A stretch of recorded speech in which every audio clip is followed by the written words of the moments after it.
За улсын хурлаас батсан төсөв үр дүнтэй зарцуулагдах ёстой. Тодорхой үр дүн гарах ёстой. Тэр энэ хуулийн салбарын асуудал би салбарын сайд нь байсан болохоор биш.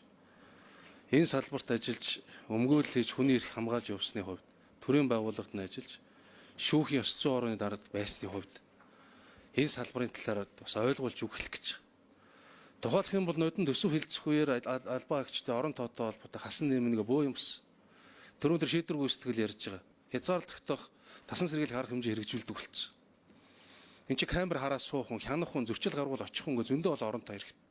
Хангалттай баталж өгөөгүй шүү дээ. Энэ жил тэнгуү тэгшдгээд 9% багасна гэж байна.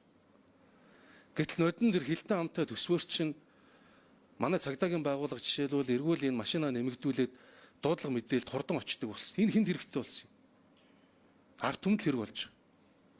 Өнөөдөр шүүгийн шийдвэр гараад биелдэг байвал энэ улсад юунд хэрэгтэй? Монгол улсад хууль ёс тогтгол хэрэгтэй байна. Хууль зүйн салбарт оруулж байгаа хөрөнгө оруулалт, хууль зүйн салбарт хийж байгаа бүх зүйлүүд энэ улсад хүнийг амгалан тайван амьдрах, хүний эрх хэрэгчлөө хангагдахад зориулагдж байгаа маа. Тэм учраас би сайн зэрэг гишүүний одоо саналтай хэлсэн үгтэй санал нэг байна. Нийтлэг байдлаар энийг одоо тань хэмнэнэ гэж үзэж болохгүй. Улсын хурлаас бодлого гаргаад хуулиуд баталдаг. За яг энэ улсын хурлаас баталсан хуулийн хүрээнд Монгол улсад цагдаагийн байгууллага бол хэдэн мянган албаагч дутуу баг. Шүүгийн шийдвэр гүйцэтгэх байгууллага адилхан. Өнөөдөр гадаадын харайт гэтэл маш цомхон орон тоотойгоор асар том чигүүр хэрэгжүүлээд явж байгаа шүү дээ. Өнөөдөр шүүн таслах ажиллагаанд орж байгаа өмгөөлөгч болгон, шүүн таслах ажиллагааны оролцогч болгон шүүхийн орчин нөхцөл муу байгаа тухай ярьж байгаа. Шүүх хуралдааны танхим нь олдохгүй, шүүх хуралдаанд хойшилж байгаа тухай, хитрхий жижигхэн байгаа тухай. Ингээд шүүхтэй олигтойхон шиг ч байр барьж өгдөг. За тэгээ жилийн жил төсөв ярихаараа хасан тань гэдэг зүйл ярьдаг. Дөрвтэй шийдэж чаддгүй, дөрвтэй шийдэж чадахгүй болохоор хууль байгууллагуудын үйл ажиллагааг жигдэрч чаддаг. Ингээд дараагийн жилдээ зологдог.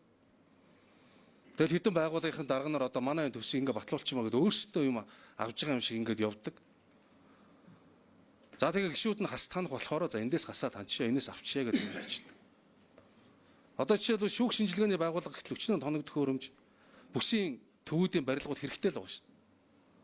Өнөөдөр мөөхөн сүртдсэн ашиглалтаас гарцсан байран дотор яваад албаа агчид үйл ажиллагааг хийж байгаа. Хүний эрх үндэсний комиссийн байнга дүгнэлт гардаг энийгээ засаачаа гэсэн цагдаа орох байрнууд байгаа шүү дээ. Гэхдээ энэ төсөв тавихгүй тэр яаж сайжрах юм? Хүний эрхийн нөхцөл байдал яаж сайжрах юм гэдэг ийм нөхцөл байдал байгаамаа. Шийдвэрлэх болцоотой зүйлүүд ч байгаа. Жишээлх юм бол тэр 88 сая төгрөг төр архины сан дээр тавьдаг. Гэхдээ юу гэсэн үг юм? Энд чинь төрийн мөнгө биш шүү дээ. Нодон нэг санаачлаг гаргаад 1 тэрбум төгрөгөөр хязгаарлана гэж ингэсэн. Тэрний дараа яваад миний би жишээлбэл аюулгүй байдал гадаад бодлогын байнгын орон дээр хилцүүлж олон гишүүдтэй уулзаад эргэжил энэ мөнгийг нээгээд өгөөрэй. Энэ мантад нэг сая энэ донтогчдод зориулсан имлэг барьчаа хэдүүлээгээл ингээл яриад явж исэн зүйл өнөөдөр 88 сая төгрөг чих юм ийм мөнгө болол ороод ирж. Сайн зэрэг гишүүний шүүмжлэх нь аргагүй шүү дээ. Тэгэхээр хууль зүйн салбарын хөрөнгө оруулалт, хууль зүйн салбарын төсөв гэдэг бол энэ өөрөө энэ нийгэмд монгол хүний эрх хэрэгчлийг хэрхэн яаж хамгаалах вэ? Монгол хүний амар амгалан байдлыг яаж хамгаалах вэ? Сахих уу гэдэгтээ туйлын холбоотой төсөв шүү. Хүний эрхийн төлөв байдал шууд хамаардаг юм төсөв шүү. Ийм учраас одоо хасан тань гэлгүүгээр энэ асуудал дээр нэлээд нухацтай хандаж дэмж өгөхийг бас нийт гишүүдтэй уриалж